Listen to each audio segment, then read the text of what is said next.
Some jobs are dirty, some are dangerous. And then there are those rare jobs that are both, where the stakes are high, the risks are real, and the margin for error is razor thin. In the chaos of battle, when the ground shakes and the air is thick with dust, someone has to step up and face the danger head-on. And some of those jobs require flying a machine that looks like it was built in a scrapyard, patched together, rugged and unapologetically tough.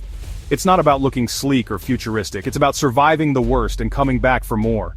I'm talking about the A-10 Thunderbolt II, better known as the Warthog. It's not pretty, but when things get messy, the Warthog is who you call. Its reputation is legendary among those who know what real danger looks like. This is a flying tank built around a cannon so powerful the plane almost flies backward when it fires. The G8U-8 Avenger is a 7-barrel Gatling gun that spits out depleted uranium rounds at a rate that can shred tanks and vehicles in seconds. Its job: get low, get close, and protect the troops on the ground. The A-10 is designed to fly slower and lower than most jets, making it the perfect guardian for soldiers pinned down by enemy fire. The Warthog earned its reputation not in air shows, but in the mud and dust of real conflict. It's a legend forged in the heat of battle, where every scratch and dent tells a story of survival and courage. The pilot sits in a titanium bathtub, shielded from enemy fire. This armored cockpit is designed to keep the pilot alive, even when the rest of the plane is taking hits. The engines are mounted high and wide, so if one gets hit, the other can still get you home. The A-10 is built to take punishment and keep flying, even with heavy damage. Its broad, straight wings let it fly low and slow, loitering over the battlefield like a guardian angel. It can turn tight, stay on station for hours, and deliver support exactly where it's needed. This isn't a fighter jet for glamour, it's a workhorse for the grit of close air support. Maintenance crews love it for its simplicity and toughness, and pilots trust it with their lives. The A-10 is a stubborn, brutally effective tool for a nasty job. It's the aircraft you want overhead when everything else has failed. The pilots are protectors flying into danger to make sure soldiers on the ground get home. They train for the worst days, knowing their courage can mean the difference between life and death. Their mission isn't about glory, it's about service and being the last line of defense. When the call comes, they answer, no matter the odds. The Warthog is more than hardware, it's a promise. No matter how bad things get, help is on the way. For those on the ground, the sound of its engines means hope. This is the story of a day when that promise was put to the test. When the sun rose, no one knew what the day would bring, but the Warthog and its crew were ready. A day when the pilots of these ugly, beautiful machines risked everything to keep it. In the face of chaos, they became the shield between danger and the men and women who needed them most. Our story unfolds in Afghanistan's rugged terrain, a place that's tested armies for centuries. The year is 2008. The conflict is grinding, the landscape unforgiving. For troops on the ground, every mission is a walk into the unknown. Air support isn't just helpful, it's essential. That's where the A-10 comes in, swooping in to help troops pinned down by enemy fire. Pilots know the valleys and ridges, always ready to dive into the fray. Enemy fighters are well armed and know the land intimately. For A-10 pilots, every mission is a calculated risk, flying low enough to engage but right into danger. On this day, a routine mission to support ground troops is about to become a desperate fight for survival.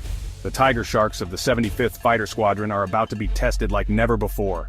The mission began like countless others, just another day in the life of an A-10 pilot, where routine and repetition are the norm.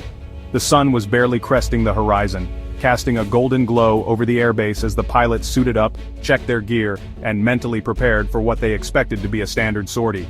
Two A-10s, call signs Dude and Taz, rolled out onto the tarmac, engines rumbling with anticipation. These aircraft, known for their toughness and firepower, were ready for whatever the day might bring. Their mission was to provide overwatch for ground forces moving through a volatile valley, a place where danger could lurk behind every ridge and in every shadow. The soldiers below depended on the A-10s for protection and support. Captain Kim, Killer Chick Campbell, and her flight lead were seasoned pros, circling above, eyes scanning the ground, hands steady on the controls. Years of training and experience had prepared them for moments just like this.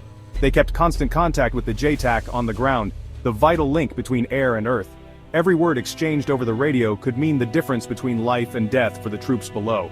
The JTAC relayed enemy positions, marking targets and warning of threats. The pilots watched for trouble, always alert, always ready to act at a moment's notice. For a while it was routine. The Warthogs orbited high above, a silent warning to anyone thinking of attacking the convoy. Their mere presence was often enough to keep the enemy at bay. But in a war zone, routine can shatter in an instant. The calm can be broken by a single explosion, a sudden burst of gunfire, or a desperate call for help. The enemy was watching, waiting for a chance to strike. Hidden in the shadows, they studied the skies, searching for any sign of weakness or distraction. Suddenly the call came. Ground troops were taking heavy fire and needed immediate help. The situation on the ground had changed in a heartbeat, and the pilots had to react fast. The A-10S shifted from overwatch to close air support, banking hard and diving toward the fight below. Every second counted as they moved to protect their fellow soldiers. Captain Campbell's flight lead dove in for an attack run, and the sky turned hostile. Tracer rounds arced upward, and the threat of enemy fire became all too real. The routine was over. The battlefield was alive with chaos and danger. Smoke and explosions filled the air as the A-10S pressed their attack. The pilots prepared to deliver their payload, knowing this was what the Warthog was built for: surviving the toughest missions and bringing firepower where it was needed most.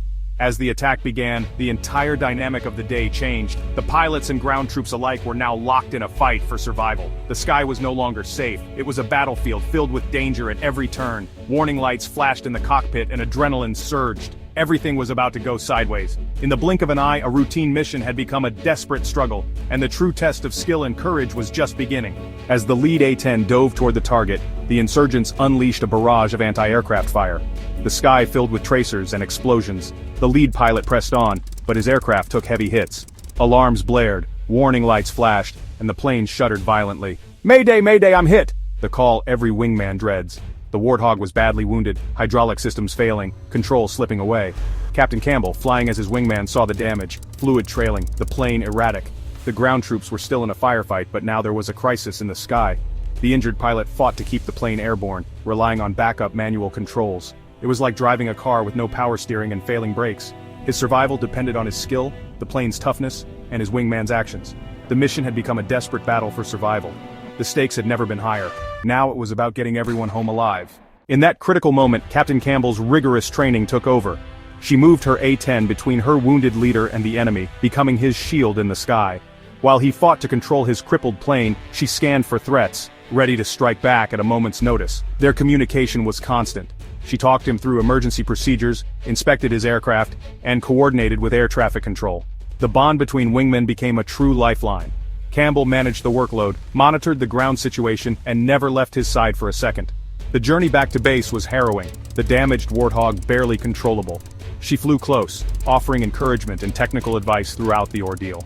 This was more than procedure, it was a promise. Never leave a comrade behind.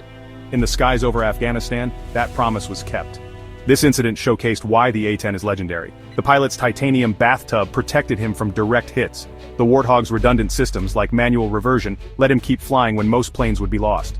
Its high separated engines made it hard to take down, and then there's the gun. The GAU-8 Avenger, a 7-barrel cannon firing 30 mm rounds at 4,000 per minute.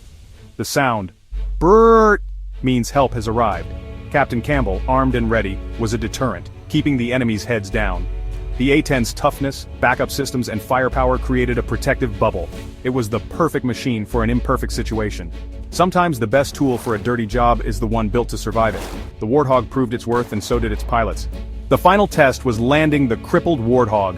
The aircraft, battered and barely holding together, was coming in fast, its fate hanging in the balance. Every eye on the airfield was fixed on the sky, waiting to see if the impossible could be done. With no hydraulics, the pilot had to lower the gear manually and fight the plane all the way down. Each movement was a struggle, every second a test of skill and nerve. The cockpit was filled with warning lights and alarms, but the pilot's focus never wavered. Captain Campbell flew alongside, talking him through every step. Her calm voice over the radio was a lifeline, guiding her wingman through the chaos, reminding him he wasn't alone up there. Against all odds, the plane touched down hard but safe. The landing gear groaned under the impact, sparks flying as metal scraped the runway, but the Warthog held together. Emergency crews rushed in. The pilot was alive. Relief swept over the ground crew and fellow pilots, knowing a friend had made it home. He survived because his wingman refused to leave him.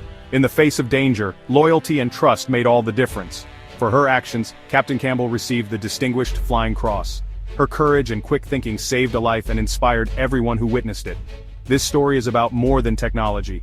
It's about courage, teamwork, and the promise of never leaving anyone behind. It's a testament to the bonds forged in the skies and on the ground.